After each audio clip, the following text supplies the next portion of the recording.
अस्सलामुअलैकुम दोस्तों, खुशामदीद है मेरे चैनल जॉब वर्ल्ड पीके में। आज हम जानेंगे कि केएमयू के लिए अप्लाई किस तरह कर सकते हैं, जो कि एमबीबीएस एंड बीडीएस के अप्लाईज आ चुके हैं। उसके लिए अप्लाई कैसे करना है, सबसे पहले हम लोग जानेंगे अकाउंट कैसे बनाना है, फिर प्रोफाइल की सेटअप कैसे करनी है हमने। एंड देन हम जानेंगे कि उसके बाद कॉलेज को सेलेक्ट किस तरह करना है, एंड एप्लीकेशन को किस तरह सबमिट करेंगे बिना किसी एरर्स के, ताकि बाद में कोई मसला ना हो। एंड हम बाकियों से या फिर कोई टेंशन ना ले बाद में एप्लीकेशन के बाद। अ, उसके बाद आता है हमारा अपलोड डॉक्यूमेंट कैसे करेंगे, क्योंकि उसके लिए स्पेशली एक फॉर्मेट मांगी जाती है एक अलग से। आप ना तो आपके पास हो सकता है पीडीएफ में हो सकता है किसी और फॉर्मेट में हो। तो उस तरह के उसको हम चेंज कैसे कर सकते हैं, एंड देन अपलोड किस तरह कर सकते हैं। हो सकता है आपके पास साइज़ भी बड़ी हो, या फिर डॉक्यूमेंट्स की साइज़ छोटी हो या फिर बड़ी हो, तो उसको हम लोग रिसाइज किस तरह कर सकते हैं। एक अच्छे से फॉर्मेट बनाकर एंड साइज़ बनाकर अपलोड करना पड़ेगा। एंड देन आखिर में जानेंगे पेमेंट किस तरह करनी है। तो चलिए वो करते हैं। तो पहले हम लोग गूगल में जाएंगे, एंड गूगल के लिए हम लोग गूगल क्रोम को ओपन करते हैं। तो ये रहा। तो गूगल क्रोम में हम कैस के एम यू को सर्च करते हैं, एंड के एम यू की पहली जो वेबसाइट है तो उस पर क्लिक करते हैं। यहाँ से आप देख सकते हैं कि एक अनाउंसमेंट आ चुकी है कि लास्ट डेट जो है 12 है, अप्लाई जल्दी से करिए। यहाँ पर आप देख सकते हैं कि apply here to create account सिर्फ के वाले या फिर न्यूली मर्ज्ड जो डिस्ट्रिक्ट्स हैं या फिर डिविजन एरियाज जो हैं वो ही अप्लाई कर सकते हैं। एंड अगर आपके पास ऑलरेडी अकाउंट आपने बनाई हो तो लॉगिन पर क्लिक करें, अगर नहीं बनाई हो तो अकाउंट क्रिएट करें। यहाँ पर आप देख सकते हैं कि एक वीडियो आपको शो की गई है कि इसको देखकर आप अप्लाई कर सकते हैं। एंड यहाँ पर मैं आपको बताता चलूँ कि अपना CNIC यहाँ पर इंटर करना पड़ेगा। सपोज़ आप अपना CNIC इंटर करें बिना किसी डैशेस के। यहाँ पर आप अपना पासवर्ड देंगे, कोई भी पासवर्ड हो आप बना कर दीजिएगा। सेम पासवर्ड आपने यहाँ पर भी लिखना होगा। एंड आपका पर्सनल कोई भी ईमेल हो तो वो यहाँ पर आप लिख दें, एंड जो कि आपके मोबाइल में हो आपके पास, ताकि आपको कोई भी नोटिफिकेशन आती हो तो डायरेक्टली मोबाइल में आपको पता चले। यहाँ पर आप देख सकते हैं कि CNIC को किस डेट को इशू हुआ था। तो इशुएंस डेट जो होगी अपने CNIC पर दे के यहाँ पर सपोज देख सकते हैं ये CNIC है एक एग्जांपल के तौर पर। एंड यहाँ पर आखिर में डेट ऑफ इशू लिखा होगा। तो ये देख सकते हैं कि डेज मंथ्स एंड ईयर लिखा हुआ 28/1/2010 को इसकी इशू हुई है। हो सकता है आपका 2020 में हुआ हो सकता है 2023 में आपके पास लिखा हुआ हो, तो आप वैसा ही लिख लें।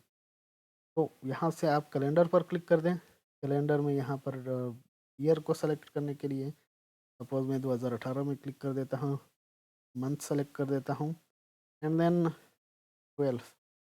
तो मैंने डेट ऑफ इशू सेलेक्ट कर दिया। यहाँ से आपने एक कैप्चा लिखना होगा। कैप्चा ये रहा आपका, आपने इसी को ही लिखना पड़ेगा। सपोज 9FP312 ये हमारा कैप्चा हो गया। यहाँ से आपने क्रिएट अकाउंट पर क्लिक करना होगा, आपका अकाउंट बन जाएगा। एंड गो टू लॉगिन पर क्लिक करेंगे। लॉगिन करने के बाद यहाँ पर आपने CNIC देनी पड़ेगी। यहाँ पर मैं पासवर्ड दे देता हूँ, एंड सेम कैप्चा भी लिखना पड़ेगा। तो कैप्चा है 387158, एंड लॉगिन कर दिया। लॉगिन करने के बाद यहाँ पर आप देख सकते हैं एक वीडियो भी बनाई है इन लोगों ने, आप यहाँ से भी देख सकते हैं कि अपलोड कैसे करना है। साथ में ये भी डिटेल बताई गई है कि हर एप्लीकेशन के लिए आपको अलग से 3000 रुपये सबमिट करने पड़ेंगे। याद रहे, अलग से आप open merit MBBS and BDS के लिए अप्लाई कर सकते हैं। अलग से आपने सेल्फ फाइनेंस पर MBBS के लिए अप्लाई करना पड़ेगा। सेल्फ फाइनेंस पर BDS के लिए भी अगर अप्लाई करना हो तभी भी आपने 3000 अलग से जमा करने पड़ेंगे। याद रहे, जिनका पेमेंट वेरीफाई होगा सिर्फ उसी को ही कंसिडर किया जाएगा। तो आप सोच समझ कर ही अपने मार्क्स देखकर ही अप्लाई करें कि कौन सी चीज़ के लिए मुझे अप्लाई करना चाहिए, क्योंकि इसको कुल मिलाकर 12,000 रुपये बन जाते हैं, जो कि बहुत ज़्यादा है। यहाँ से शुरू करते हैं ऐड प्रोफाइल इंफॉर्मेशन। यहाँ पर देख सकते हैं कि आपने अपना फुल नेम देना पड़ेगा, father name and gender. Date of birth select करें, कैलेंडर पर जैसे ही क्लिक करेंगे आपके पास कैलेंडर ओपन हो जाएगा। एंड यहाँ से ईयर्स को सर्च करें, हो सकता है आपका 2005 हो। यहाँ पर मार्च सेलेक्ट करते हैं, देन 1, तो 3 मार्च, एक 1 मार्च 2005 हो गया। अगर आप डिसेबल हैं तो यस कर दें, वरना नो ही रहने दें। यहाँ से आपने अपनी नेशनलिटी सेलेक्ट करनी पड़ेगी। अगर आप पाकिस्तानी हैं तो पाकिस्तानी, डुअल नेशनल है तो डुअल नेशनलिटी मीन्स के पाकिस्तान की नेशनलिटी भी है और दूसरे मुल्क की भी है। फॉरनर हैं, फॉरेन नेशनलिटी हो तो वो क्लिक करें, या फ़ॉरेन में रहते हैं तभी फ़ॉरेन क्लिक कर दें। अगर फ़ॉरेन नेशनलिटी हो तो डुअल नेशनल पर क्लिक करें। अगर अफ़गान की हो तो अफ़गान वाले ही सेलेक्ट कर दें। तो हमारे पास पाकिस्तानी है, मोस्टली पाकिस्तानी ही होंगे। तो मिसाइल यहाँ से आप सेलेक्ट कर सकते हैं। जिस भी के पी के में बहुत से एरियाज़ हैं, इनमें से अपना वाला एरिया जो होगा आपका वही सेलेक्ट करें। एफ़ आर के लिए ये ऑप्शन अवेलेबल है। तो सपोज़ एंड ऑप्शन मैंने सेलेक्ट कर दिया एफ आर के लिए। डोमिसाइल नंबर के लिए मैं आपको बताता चलूँ कि डोमिसाइल नंबर आपको कहाँ पर मिलेगा। Domicile number and date of issuance of the domicile, ये आपको अपने डोमिसाइल पर चेक करें तो यहाँ पर मिलता है। या तो आपको यहाँ पर मिलेगा, या तो आपको तस्वीर के साथ मिलेगा आपका। तो यहाँ पर आप चेक कर सकते हैं कि नीचे आखिर में जो असिस्टेंट कमिश्नर की साइन है एंड उसके ऊपर डेट भी लिखा हुआ है, तहसीलदार की भी स्टैंप वगैरह लगी हुई है। यहाँ पर डोमिसाइल नंबर लिखा हुआ है एंड इसके साथ ही वो लिखा हुआ है, डेट लिखा हुआ है। तो इन दोनों का आपने याद रखना है। 18/6/2020 डोमिसाइल डोमिसाइल नंबर लिखने के बाद एंड डेट लिखने के बाद आपने रिलीजन सेलेक्ट करना होगा। मोस्टली मुस्लिम होंगे। एंड अगर आप ओवरसी पाकिस्तानी हैं तभी आप यहाँ पर यस कर दें, अदरवाइज़ नो ही सेलेक्ट कर दें। मोस्टली नहीं होंगे तो नो सेलेक्ट कर दें। अगर आपने ऑलरेडी एमबीबीएस का या B D S college join किया है, यहाँ पर यस सेलेक्ट कर दें एंड उस कॉलेज का नाम यहाँ पर लिख दें। मोस्टली आप लोग में से कोई नहीं होगा ऐसा, अक्सर लोग नहीं होंगे जिन्होंने एमबीबीएस या बीडीएस कॉलेज ज्वाइन किए होंगे, तो ना नो ही रहने दें। यहाँ से आपने अपना जोंग टेलीफोन और यू फ़ोन कोई भी हो वो नेटवर्क सेलेक्ट कर दें, उसका नंबर यहाँ पर लिख दें एंड अगर आपके दूसरा नंबर आपके पास हो तो वो लिख दें, अदरवाइज़ अपने वालिद साहब का ही नंबर लिख दें यहाँ पर, या फिर किसी और का जो आप लिखना चाहते हो। यहाँ पर एक ऑप्शन है कि अगर आप एपीएस में किसी शहदा के सिबलिंग्स हो या फिर आप खुद ही ऐसे बंदे हों जो कि इंजर्ड हुए हो, कोई ज़ख्मी हुए हो उस टाइम पर 16 दिसंबर को जो हादसा हुआ था, तो आप उसमें से यस लिख दें। अगर आपके उसके कोई सिबलिंग थे या फिर आप खुद ही इंजर्ड हुए थे तो यस लगा दें, अदरवाइज़ नो ही रहने दें। मोस्ट अक्सर लोगों का इससे कोई वास्ता नहीं होगा। यहाँ पर अपने पोस्टल एड्रेस लिखना होगा तो वो लगा दें, अपना जो एड्रेस है वो यहाँ पर लगा दें। उसके बाद हम लोगों ने सेव एंड नेक्स्ट पर क्लिक करना होगा। नेक्स्ट स्टेप हमारे पास आता है प्रोफाइल पिक्चर आपने अपलोड करनी होगी। लेकिन अगर आपके पास प्रोफाइल पिक्चर जेपीजी में नहीं है, जीपेग में नहीं है, पीएनजी फॉर्मेट में नहीं है, तो आप इसे चेंज कर ले। मे भी आपके पास कोई भी फॉर्मेट पे हो, यूजुअली आपके पास इसी फॉर्मेट में भी मिल जाता है। लेकिन अगर आपके पास सपोज पीडीएफ में हो तो पीडीएफ टू जेपीजी इस तरह सर्च करें, यहाँ पर क्लिक करें, पहले लिंक पर आपको मिल जाता है। यहाँ से सेलेक्ट करेंगे तो आपके पास जो भी आपका पिक्चर हो उसे सेलेक्ट करते हैं एंड नेक्स्ट पर क्लिक करें, कन्वर्ट ऑप्शन पर, या पर कन्वर्ट ऑप्शन पर क्लिक करें और वो आपके लिए कन्वर्ट कर देगा और उसे डाउनलोड करें।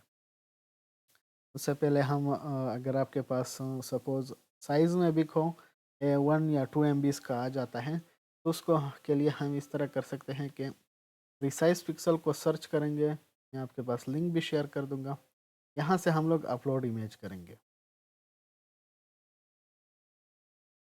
जैसे ही हम इस पर क्लिक कर देते हैं, सपोज़ मेरे पास ये मेरी लोगो है, तो इसको मैं रिसाइज़ करना चाहता हूँ।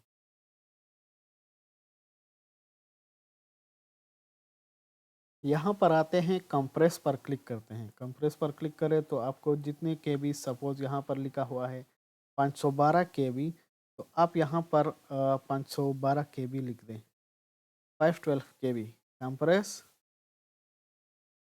And look at this, compress हो जाएगा अभी। सो 512 के बजाय इन्होंने अच्छा खासा कंप्रेस कर दिया है और 56 केबी तक ले आए हैं ये लोग। तो गो टू डाउनलोड पर क्लिक करेंगे एंड यहाँ से डाउनलोड इमेज पर जैसे ही क्लिक कर दें, डाउनलोड हो जाएगा ऑटोमेटिकली। उसके बाद आप यहाँ पर अपलोड कर दें। यहाँ से चूज़ फाइल जब करेंगे तो आप अपलोड करेंगे डाउनलोड से, यहाँ से डाउनलोड से, यहाँ से आप ऑलरेडी डाउन अपलोड कर सकते हैं, लेकिन पीएनजी या जेपीजी फाइल में हो इस तरह की। ऐड पिक्चर के बाद हमारे पास नेक्स्ट ऑप्शन आ जाता है कि आपने जो वो लिए हैं, मार्क्स लिए हैं, वो क्या करना है। मार्क्स के लिए सपोज आपने अपना मैट्रिक की डिटेल्स यहाँ पर लिखनी होगी एंड एफएससी की डिटेल्स यहाँ पर लिखनी होगी। तो सबसे पहले एफएस मैट्रिक की जो रोल नंबर है वो, फिर मार्क्स कितने आपने लिए हैं वो, एंड उसके बाद आपने यहाँ पर टोटल मार्क्स सेलेक्ट करने होंगे। मोस्टली 1100 ही ऑप्शन हो, 1100 के ही टोटल मार्क्स होते हैं, तो आप यहाँ से 1100 सेलेक्ट कर दें। यहाँ से सपोज़ मैं 953 कर देता हूँ एंड पासिंग ईयर, आपकी डिग्री पर जो ईयर लिखा होगा कि रिज़ल्ट इस दिन को निकला है, तो आपने वो लिखना होगा, सपोज़ 2020। एंड बोर्ड कौन सा था, मैट्रिक बोर्ड, यहाँ से आप देख सकते हैं। तो बोर्ड ये या फिर ये, एंड अगर आपका आईबीसीसी हो या फिर फेडरल हो तो वो भी यहाँ से सेलेक्ट कर सकते। सो यहाँ पर मैंने ये बोर्ड सेलेक्ट कर दिया। यहाँ से एफएससी की रोल नंबर लिखेंगे, मार्क्स कितने ऑब्टेन किए थे, टोटल मार्क्स कितने थे, पासिंग ईयर कौन सा था, सपोज 2023, बोर्ड नेम क्या था, ये लगा दिया। अब आईबीसीसी वाले मार्क्स इस तरह कर सकते हैं, उनके पास 100 में होते हैं तो वो डबल करेंगे। सपोज उनके बायो में 64 मार्क्स थे, तो 64 टू ज़ार 14, 6 टू ज़ार 12 सॉरी, एंड 128 इस तरह मार्क्स आ जाते हैं सपोज उनके। सपोज केमिस्ट्री में उनकी 80 मार्क्स थे, तो उसके डबल वो लोग लिखेंगे 160। एंड देन फिजिक्स में उनके सपोज 90 मार्क्स थे या 92, तो 92 मार्क्स जब उनके थे तो 184 मार्क्स यहाँ पर लिखेंगे, इस तरह डबल। बाकी जो बाकी बोर्ड्स हैं, नॉर्मल बोर्ड्स जो कि फेडरल वाले ना हों या आईबीसीसी वाले ना हों, तो वो इस तरह अपने ही डीएमसी पर चेक कर लें। वहाँ पर लिखा होगा ऑटोमेटिकली, उन्होंने लिखा होगा यहाँ पर सपोज 174, 191 एंड 183 इस तरह लिखा होगा। यहाँ पर are you A level student waiting for result, अगर आप ए लेवल के स्टूडेंट हैं तो यहाँ पर यस कर दें, अदरवाइज नो कर दें। जैसे ही आप सेव एंड नेक्स्ट पर क्लिक करें तो आपके पास आपके मार्क्स शो हो जाएंगे एंड आपने जिस यूनिवर्सिटी में मतलब अप्लाई वगैरह की थी, जिस यूनिवर्सिटी सपोर्ट के एम यू से की थी, तो वो शो हो जाएंगी टोटल मार्क्स एंड आपकी CNIC वगैरह आ जाएंगी। अगर नहीं आ जाते तो आपने खुद ही अपने मार्क्स और रोल नंबर लिखने होंगे एंड देन यहाँ से सेव एंड नेक्स्ट पर क्लिक करना होगा। यहाँ पर आपका ऑप्शन आ जाता है कि ओपन मेरिट या जनरल MBBS क्या आपका पास आ जाएगा एंड यहाँ से देख सकते हैं जनरल सेल्फ फाइनेंस। क्योंकि मैंने मर्ज एरियाज़ का डोमिसाइल लिखा हुआ था, तो यहाँ पर मर्ज एरियाज़ लिखा हुआ आ रहा है, आपके पास ये नहीं आएगा। आपके पास जनरल MBBS आएगा, जनरल सेल्फ फाइनेंस आएगा। अगर आप बैकवर्ड एरिया से हो या बैकवर्ड एरियाज़ का भी यहाँ पर ऑप्शन आ जाते हैं, तो आप उससे भी सेलेक्ट कर सकते हैं। जो लोग बैकवर्ड एरियाज़ के हैं वो उसे सेलेक्ट करेंगे। जो नहीं है, नॉर्मल सेटल डोमिसाइल है उनके पास, तो वो यहाँ से डायरेक्टली जनरल एमबीबीएस पर क्लिक करेंगे, जनरल बीडीएस पर क्लिक करेंगे। अगर आप सेल्फ के लिए करना चाहते हैं तो self BDS and self MBBS भी कर सकते हैं। यहाँ से आप खुद ही सेलेक्ट करेंगे। अगर आप सब के लिए कर सकते हैं तो सभी के लिए करें, अगर आप कुछ के लिए करना चाहते हैं तो इसमें से किसी एक के लिए कर लें। सपोज़ यहाँ से मैं सेल्फ फाइनेंस बीडीएस के लिए कर लेता हूँ। तो इस पर जैसे ही क्लिक करूँ, यहाँ पर आपके पास देख सकते हैं कि कुछ ही कॉलेजेस हैं। ऑलमोस्ट सिर्फ 5 कॉलेजेस हैं जो बीडीएस दे रही हैं सेल्फ फाइनेंस के लिए। तो आप इनमें से सेलेक्ट कर सकते हैं। प्रायोरिटी के लिए के हिसाब से सपोज़ आपके पास के केएमयू के आ जाते हैं सबसे टॉप पर, फिर बीडीएस के लिए दूसरे नंबर पर अयूब आ जाता है, तो यहाँ पर 2 क्लिक करें। एंड अगर आपको कोहार्ट इंस्टीट्यूट पसंद हो, वो उसके लिए आप 3 कर सकते हैं। एंड देन अगर आपको सैदो मेडिकल कॉलेज पसंद हो तो 4 करें एंड देन 5। इसका मतलब ये हो जाता है कि आपने जो भी कॉलेज आपको पसंद हो बीडीएस के लिए या फिर एमबीबीएस के लिए, प्रायोरिटीज़ के हिसाब से उसी को ही 1 रखते हैं, उसको 1 करेंगे। और जो आपको सबसे लेट पसंद हो तो उसके लिए आप सबसे आखिर में जो आता है तो उसी को ही कर लें। इस तरह आप सेलेक्ट कर सकते हैं, रैंडम सिलेक्शन भी कर सकते हैं उस तरह। फिर सेव एंड नेक्स्ट पर क्लिक करेंगे। यहाँ से मैं ओपन एमबीबीएस के लिए भी आपको दिखा देता हूँ कि जो कि मर्ज्ड एरियाज हैं उनके लिए अलग से रेसिप्रोकल सीट्स भी हैं। जैसे ये देखें, लाड़काना में है, जमशोरों में भी हैं। बाकी आपके लिए भी होंगे केपी स्टूडेंट्स के लिए कुछ आउटर सिटीज़ के। सपोज़ आपकी सबसे पहली प्रायोरिटी ये रही, आपने यहाँ पर 1 लिखना होगा। ज़रूरी नहीं है कि आप यहाँ से 1 2 3 शुरू कर दें, आप कहीं से भी 1 2 3 कर सकते हैं। एंड देन यहाँ पर अगर आप मेल हैं तो 0 लिख दें, या फिर कुछ ही ना लिखें, या फिर सबसे आखिर में इसका नंबर दे। सपोज़ सबसे आखिरी नंबर 13 है तो आप 13 लिख दें, क्योंकि ये मेल्स के लिए नहीं है। एंड फीमेल्स के लिए सिर्फ तो सिर्फ वही अप्लाई कर सकती हैं। और अगर फीमेल्स को पसंद हो ये, तो या तो वो 1 लिख सकती हैं या यहाँ पर 3 भी लिख सकती हैं। बाकी इसी हिसाब से बाकी कॉलेजेस भी हैं तो वो भी कर सकती हैं। यहाँ पर सपोज़ 4 कर दिया अगर वो उनको पसंद हो या फिर वो उन्हीं के साथ नज़दीक हो इन इलाकों के साथ, तभी ये इसी ऑप्शन के हिसाब से सभी सेलेक्ट कर सकते हैं। सभी को फिल करना है नंबर वाइज। यहाँ पर देखें, मर्ज्ड एरियाज़ के लिए, फटाइन के लिए, मेरे ख्याल से ये फटाइन इनर कोटा जो है वो फटाइन के लिए होगा। एंड फट आउट का पूछ रहा है, तो यहाँ पर अगर आप फटाइन से हैं तो यस कर दे, फट आउट है तो नो कर दे। बाकी कंफर्म करने के लिए किसी और से भी पूछ लें। आई डोंट थिंक कि कोई अदर इनर कोटा का पूछ रहा है। एनीवेज किसी और से भी पूछ सकते हैं कंफर्म करने के लिए। लेकिन सेव एंड नेक्स्ट पर क्लिक कर ले। जब आप आखिर में आप इस सभी को नंबर वाइज अब सेलेक्ट कर लें, एंड देन हम आखिर में जाते हैं बैकवर्ड। यहाँ पर देख लें, प्रीव्यू एंड सबमिट फॉर्म पर क्लिक कर लें। प्रीव्यू एंड सबमिट फॉर्म जब आएगा तो उसके बाद आपके पास आ जाते हैं अपलोड डॉक्यूमेंट्स। यहाँ से आपने डॉक्यूमेंट्स अपलोड करने हैं।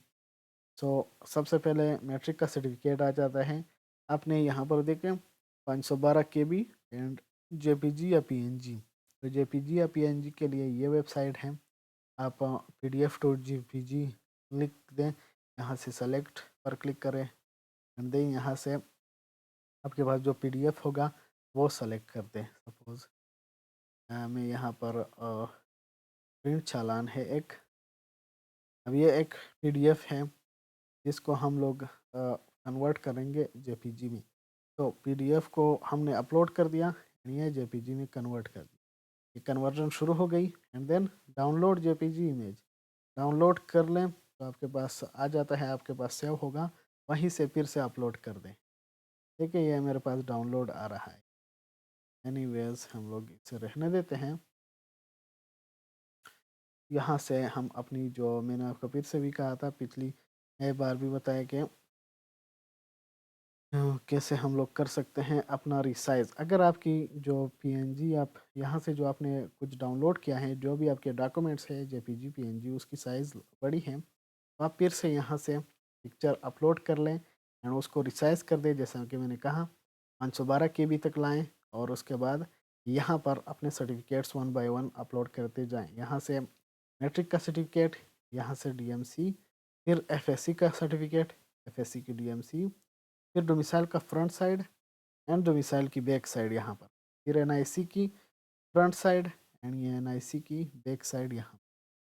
उसके बाद फादर की जो एनआईसी है उसकी फ्रंट साइड, उसकी फिर फादर की एनआईसी की back side and then father की एनआईसी की फ्रंट साइड कर लें। जो डोमिसाइल है उसकी फ्रंट साइड, अगर आपके फादर के डोमिसाइल की बैक साइड ना हो तो आप फ्रंट साइड फिर से ही अपलोड कर दें। एंड आपकी जो एंट्रेंस टेस्ट थी यानी एमडीकेट की जो रिज़ल्ट थी, वो आपके पास होगी। अगर आपके पास पीडीएफ फॉर्म में है तो यहाँ से आप फिर से उसे कन्वर्ट कर सकते हैं जेपीजी, पीडीएफ से जेपीजी को कन्वर्ट कर दें एंड यहाँ पर उसी को अपलोड कर दें। फिर पेरेंट की, अगर किसी की पेरेंट की डेथ हो चुकी है तो वो इसे अपलोड कर सकते हैं सर्टिफिकेट, डेथ सर्टिफिकेट को। ये ऑप्शनल है, ज़रूरी नहीं है हर कोई अपलोड करे। एंड अगर आपके पास इंग्लिश प्रोफिशिएंसी की सर्टिफिकेट हो तो वो भी अपलोड करें, ये भी ज़रूरी नहीं है, ऑप्शनल है सिर्फ। एंड एड लोकेशन सर्टिफिकेट, ये भी ऑप्शनल है। लोकेशन सर्टिफिकेट सिर्फ अक्सर जो फाटाइन के लोग हैं वो उससे उन्हीं से पूछा जाता है तो वो अपलोड करेंगे। एंड वेरिफिकेशन ऑफ डोमिसाइल जो है वो यहाँ पर अपलोड करना ज़रूरी है। वो इस तरह की एक चीज़ होती है जो कि मैं आपको शो कर देता हूँ।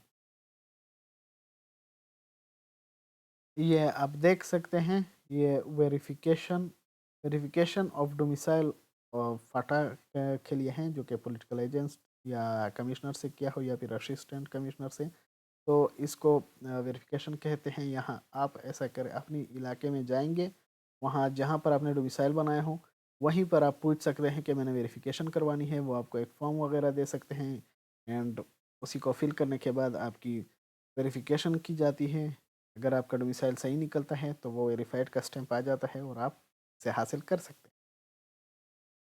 तो उसके बाद आपने इसको यहाँ पर अपलोड कर देना है। फिर प्रीव्यू एंड सेव फॉर्म पर क्लिक करेंगे, सबमिट फॉर्म, एंड देन आपके पास जो है डिपॉजिट स्लिप आ जाती है।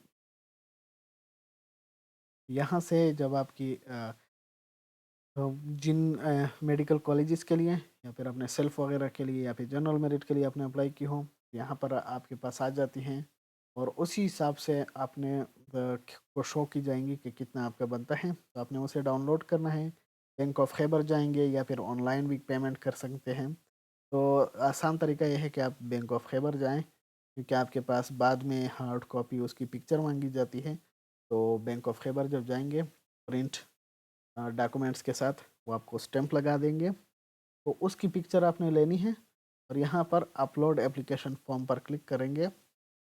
यहाँ पर अपलोड का ऑप्शन आएगा, उसी तरह से जैसे पिछली डॉक्यूमेंट्स अपलोड की थी उसी तरह यहाँ पर अपलोड करेंगे एंड सबमिट फॉर्म पर क्लिक करेंगे। सबमिट फॉर्म करने के बाद आपकी पेमेंट जो होगी कुछ ही दिन में, 2 से लेकर 3 दिन तक आपकी पेमेंट वेरीफाइड हो जाएगी। आप यहाँ पर डायरेक्टली होम में देख सकते हैं कि या फिर आखिरी यहाँ पर लास्ट पेज पर देख सकेंगे कि पेमेंट वेरीफाइड। इसका मतलब यह है कि आपकी वो हो गई, दाखिला हो गया। फिर भी अगर कोई मसला हुआ आप पूछ सकते हैं बेझिझक। वो वीडियो अगर पसंद आई हो तो लाइक एंड